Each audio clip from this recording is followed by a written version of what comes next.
Welcome back to the Resiliency Ninja podcast. I'm your host, Allison Graham.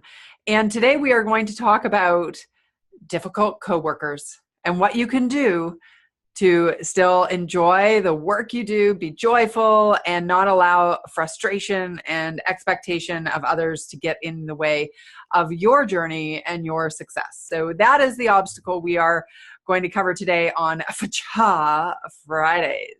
There was an article in the Harvard Business Review, and it talked about the fact that difficult coworkers was actually more stress-inducing than global disasters. And at first glance, I thought, wow, how can that be? And then I thought about it. The truth is we go to work every day, and the people who surround us will most directly influence our level of happiness if we're not able to process our reaction to their actions and be resilient every day. And that is what the Resiliency Ninja message is all about. How do we process these obstacles? Because a difficult coworker is an obstacle. And that means we can get around it, we can go over it, we can go through it, we can move it out of the way. I mean, not literally because these are people, but from a perspective of what the challenge is, it's an obstacle. And when we take emotion out of obstacle, then we are empowered to deal with it. When we add emotion to obstacle, we get stressed out. And that's what I want you to avoid, because getting frustrated, getting annoyed with other coworkers is just basically a path to victimhood and frustration and annoyance with your job. And ultimately, you're either going to have to quit your job, or you are going to have to learn how to deal with this, or you're going to have to live a very miserable life. And I do not want you living a miserable life. Now, I want to be clear, this is a very different conversation if we're talking about a difficult coworker or someone who is on a committee. And actually, as I prepared this, I thought, this is the same with our family when they're not doing what we expect them to do or we want them to do, and even applies to our friendships. It's very different if you're a leader who is responsible for leading behavioral change. And that is a different conversation. And I often have that with my coaching clients. How do we prepare for those really difficult conversations to empower them to get better and do more in their jobs? So let's talk about you and a difficult coworker. And again, we can interchange that with difficult family, friend, someone who you're counting on who is not holding up their end of the bargain. When I was younger, my dad used to tell me, you can only control your reaction to situations. You can't control other people. And I've heard that saying so many times, and I love it. And it's easier said than done, as are most of the cliches out there when referring to resiliency. And so I want to be clear that your initial reaction may be very instinctual when somebody frustrates you. And I think it takes a lot of enlightenment and processing before we get to a point where the same thing that triggers us doesn't continually trigger us to annoyance. We can get there, and absolutely you can get there. But in the meantime, there could be an initial reaction where your control is how you flip, how quickly you shift from that, and how resilient you are to come back to a neutral without allowing that obstacle that's in your way to really cause frustration and take you down that path of annoyance. So the first thing I want you to do is, as soon as you feel that triggered, is to jot and literally just grab a Post-it note. Like, I'm all about the Post-it notes. I've got them everywhere. And write down two sides: what's in my control, what's not in my control. What's not in your control is changing another person's behavior. And I think we spend all this time frustrated and complaining and annoyed and wishing they would do better. And the truth is, that's not your responsibility, and you're not going to be able to achieve it. So what is within your control? Maybe not that instinctual reaction, but the next part of your reaction is within your control. And when we look at the Resiliency Ninja formula, it begins with self-awareness. So I want you to be very self-aware of what is the trigger. What is the expectation that you're placing on someone else that they are not meeting, and therefore it is causing you frustration? And one of the things you may be doing is placing an expectation for that person to do a task or their job in a specific way that you would do it. and in a specific timeline that you would do it, and with a certain level of finesse that you may do it. And that is the root of your frustration. Expecting someone to do something the way you'll do it in the timeline you want with the finesse that you have is just setting you up for annoyance. So if you can write that down and figure and look at that very objectively and say, is done better than my version of perfect? Everything can be done in a different way, and everything can be done better, even if it's done your way. And letting go of that expectation only can happen when you recognize that deep down, that's the issue. So that's the first thing, self-awareness.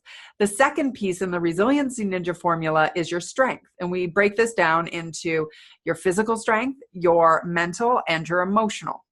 Now, emotionally, you are allowing someone else to dictate how you feel about yourself.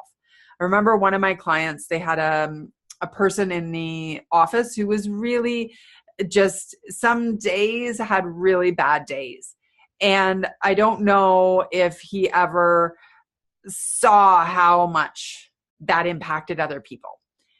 And that couldn't be changed, but ever having other people decide, I'm not going to walk on eggshells, I'm not going to allow this person's mood to influence my mood, that's your emotion.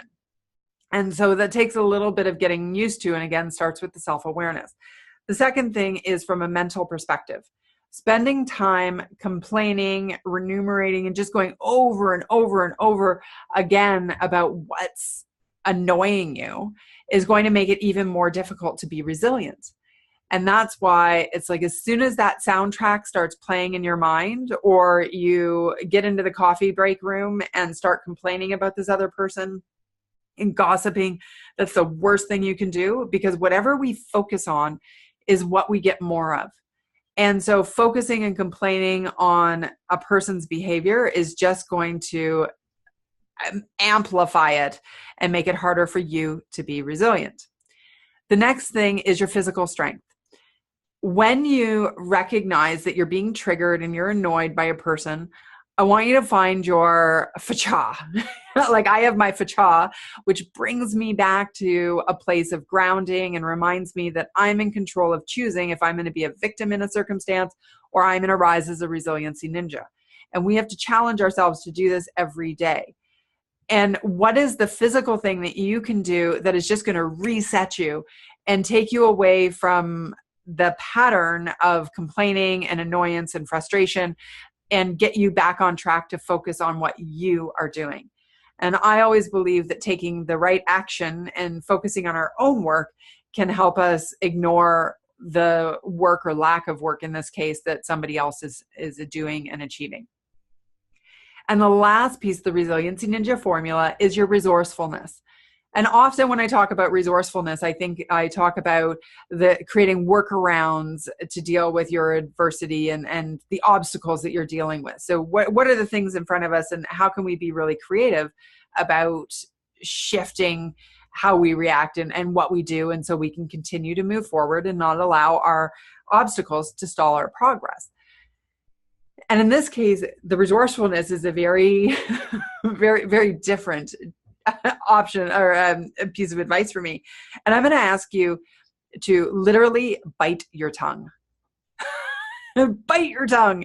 It sounds so simple, and it's not bite your tongue because I don't want you to be empowered to speak your truth and really share when you're supposed to. It's not that.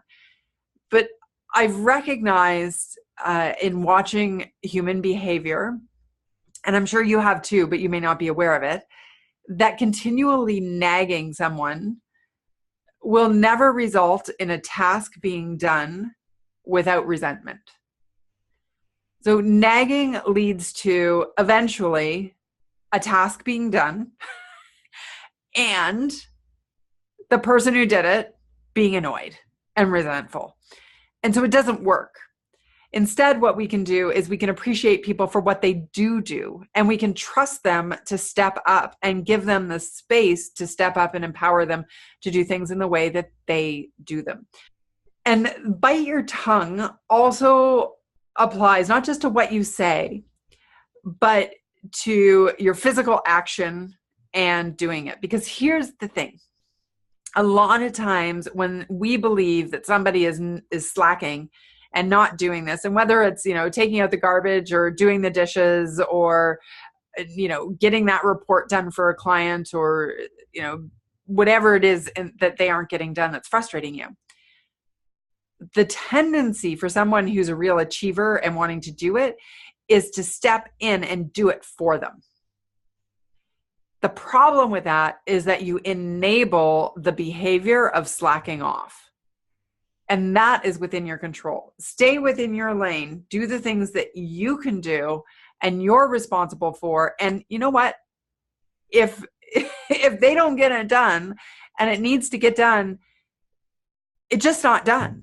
And they need to deal with the consequences. And so often, instead of allowing somebody who is dropping the ball to deal with the consequences that come from dropping the ball, someone else swoops in, saves the day, gets it done. And you know what? Then the other person learns, oh, actually, I can keep slacking off. This is pretty good. I'm going to get paid for somebody else doing my work.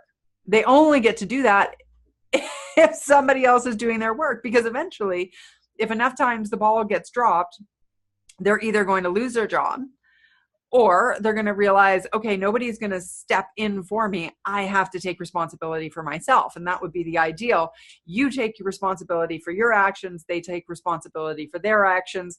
And then it becomes a more harmonious workplace. But until you give them the bandwidth to hang themselves and go and fail, they're never going to feel the pain of failure, and they're never going to have to try to save face. So because you're saving it for them, and that's not your responsibility.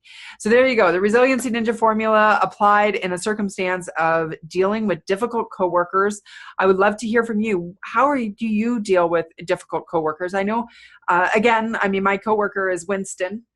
He's pretty good, I gotta tell you, hanging out, but I'm in a shared office space, so there are sometimes things that happen. I sit on lots of committees and boards and do a lot of charity work and have to work in teams in that environment.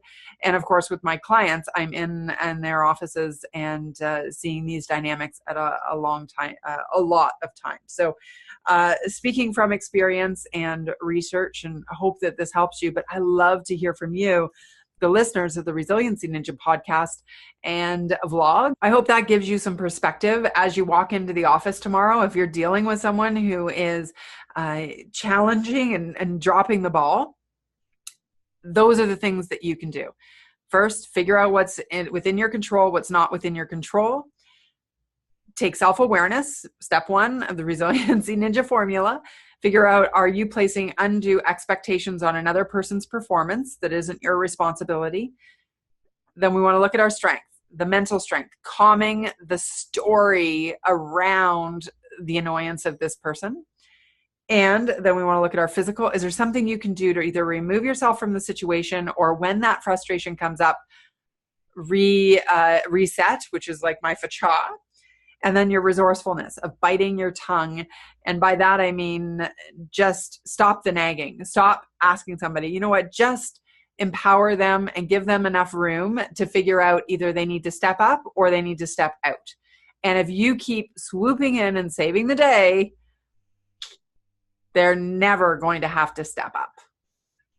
And so you can become more resilient in your everyday by just focusing on those things and practicing the Resiliency Ninja formula. Let me know what you're doing and how you're applying this information. Don't forget to subscribe. If you know somebody who needs to hear this, please share it with them.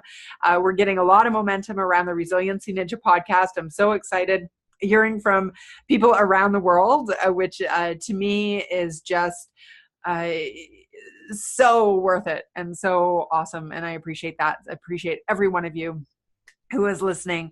And I will see you next time on the Resiliency Ninja podcast. Again, I'm Allison Graham. You can find me at Allison D. Graham on most social media networks. And by that, I mean Twitter, Instagram, and LinkedIn. Not quite most. Anyway, have an awesome day until next time.